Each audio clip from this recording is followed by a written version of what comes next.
the worst outcome in the world is not having self-esteem. Why? Yeah, it's a tough one. Well, I, I, I look at the people, and I don't want to offend anybody, but I look at the people who don't like themselves, and that's the toughest slot because they're always wrestling with themselves, and it's hard enough to face the outside world.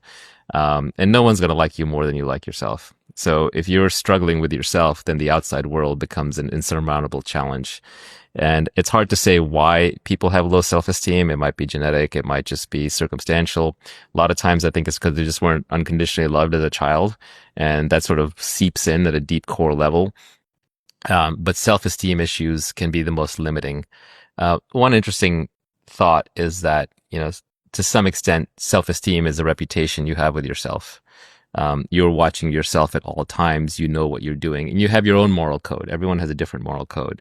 But if you don't live up to your own moral code, the same code that you hold others to, it will damage your self-esteem. So perhaps one way to build up your self-esteem is to live up to your own code very rigorously, have one, and then live up to it. Another way to raise your self-esteem might be to do things for others. If I look back on my life and, what are the moments that I'm actually proud of? There's very far and few between. And it's not that often. And it's not the things you would expect. It's not the material success. It's not having learned this thing or that. It's when I made a sacrifice for somebody or something that I loved. And that's when I'm actually, ironically, most proud. Now, that's through an explicit mental exercise, but I'll bet you at some level I'm recording that implicitly. So that tells me that even if I am not being loved, then the way to create love is to give love, to express love through sacrifice and through duty. And so I think doing things like that can build up your self-esteem really fast. It's interesting when you talk about sacrifice because a lot of the time people say, well, I sacrificed so much for my job. It's like, yeah, but that was you sacrificing something that you wanted less for something that you wanted more, as opposed to genuinely taking some sort of cost. And, yeah, I wonder whether if self-esteem is you adhering to your internal, your actions and your values aligning, even when it's difficult, or perhaps even more so when it's difficult. I wonder whether there is a price that people who are more introspective, high integrity pay, because you think, well, you've got this heavier set of overheads that you need to pay in some way. Well, if being ethical were profitable, everybody would do it, right?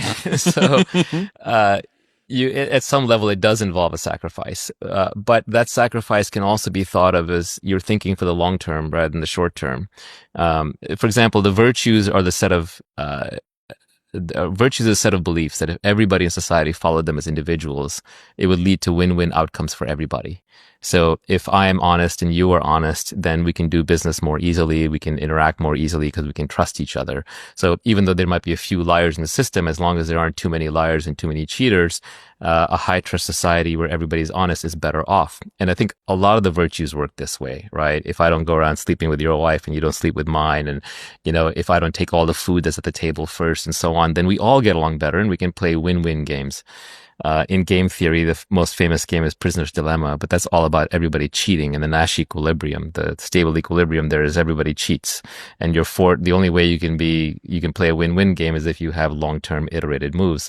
But that's not actually the most common game played in society. The most common game played is one called a stag's hunt, where if we cooperate, we can bring down a big stag and both have big dinners. But if we don't cooperate, then we have to go hunt like rabbits and we each have small dinners. So most of, and that game has two stable equilibriums. And one could be where we're both hunting the rabbit, and one could be where we're hunting the stag. So the high trust society is a more virtuous society where I can trust you to come hunt the stag with me and show up on time and do the work and divide it up properly. So you want to live in a system where everybody has their own set of virtues and follows them, and then we all win. But I would argue you don't need to do that for sacrifice. You don't need to do that for other people. You can do it just purely for yourself. You will have higher self-esteem. You will attract other high virtue people. Would I go on a stag hunt with me? Correct. Yeah, that's right. And if you're the kind of person who long-term signals ethics and virtues, then you'll attract other people who are ethical and virtuous.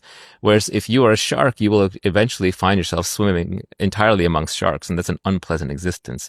But again, this goes back to the equivalent of the marshmallow test. And by the way, the marshmallow test does not replicate. I saw it got replication crisis hard recently. But it is about trading off the short term for the long term. And so I think for a lot of these so-called virtues, there are long-term selfish reasons to be virtuous. Yeah. Did you deal with self-doubt in the past? Is that something that was a hurdle for you to overcome? Yes and no. I think I dealt with self-doubt in the sense that, oh, I don't know what I'm doing and I need to figure it out. But I didn't doubt myself in the way of somebody else knows better than me for me, or that, I'm an idiot or I'm not worthwhile or anything that I guess I had the benefit of, I grew up with a lot of love. Like the people around me love me unconditionally. And so that just gave me a lot of confidence. Not the kind of confidence that would say I have the answer, but the kind of confidence that I will figure it out and I know what I want, or only I am a good arbiter of what I want. Yeah, that level of self-belief, I suppose, allows you to determine what is it that matters to me. My self-esteem, should I chase this thing or not? I can make a fair judgment on that as opposed to being so swayed. But it's such a good point about even if you think you're not consciously logging the stuff that you're doing, there is some that's in the back of your mind. Was it the daemon? Is that what the ancient Greeks or something used to talk about? Also in computer science, like there's a concept of a daemon, which is a program that's always running in the background. You can't see it.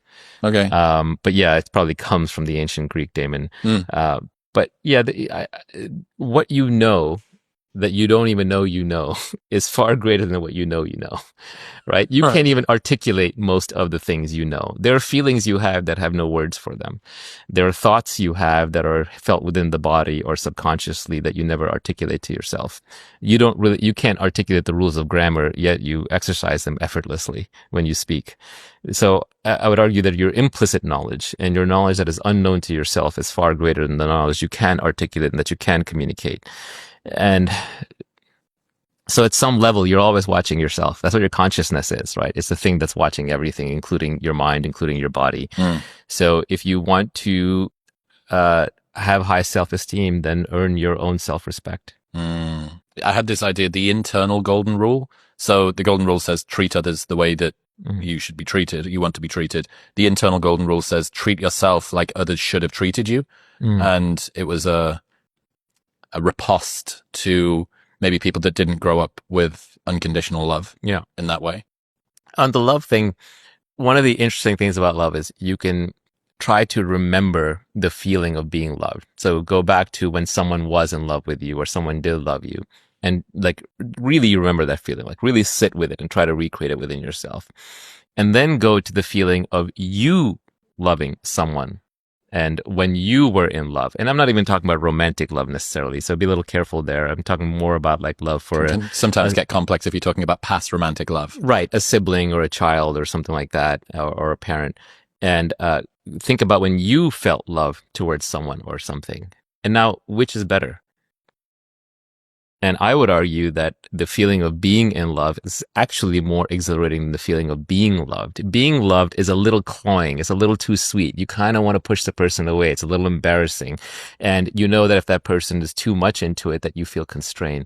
On the other hand, the feeling of being in love is very expansive. It's very open. It actually makes you a better version of yourself. It makes you want to be a better person. And so you can create love anytime you want. It's just that craving to receive it. That's the problem. The most expensive trait is pride. How come? Oh, that was a recent one. I tweeted that just because I think that pride is the enemy of learning. So when I look at my friends and colleagues, the ones who are still stuck in the past and have grown the least are the ones who were the proudest, because they sort of feel like they already had the answers, and so they don't want to correct themselves publicly. And so this goes back to the fame conversation. You get locked into something you said, it made you famous, you're known for that, and now you want to pivot or change. So pride prevents you from saying, I'm wrong. What's pride in this context here? It could be as simple as you're trading stocks and then you don't admit you were wrong, so you hang on to a lousy trade. It could be that you made a decision to marry someone or move somewhere or enter a profession. It doesn't work out, and then you don't admit that you were wrong, so you get stuck in it. It's mostly about getting trapped in local maxima as opposed to going back down and climbing up the mountain again.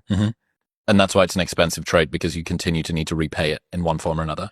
Yeah, you're just stuck at a suboptimal point. It's going to cost you money. It's going to cost you success. And time. and time. The great artists always have this ability to start over, whether it's Paul Simon or Madonna or U2, and I'm dating myself a little bit. But even the great entrepreneurs, they're just always willing to start over. I'm always struck by the Elon Musk story where, he did PayPal as X.com originally. Actually, it was his financial institution that got merged into PayPal. Well, it's good that you've got the domain. You know what I mean? Yeah, exactly. I'll park that. I'll hold on to it. He's consistent. He's been using it for quite a while. And he said something like along the lines of, I made $200 million from the sale of PayPal. I put $100 million into SpaceX, $80 million into Tesla, 20 into Solar City, and I had to borrow money for rent. Right? This guy is a perennial risk taker. He's always willing to start over. He doesn't have any pride about being seen as successful or being seen as a failure. He's willing to put it all on the line. Back himself again each time. But the key thing is he's always willing to start over.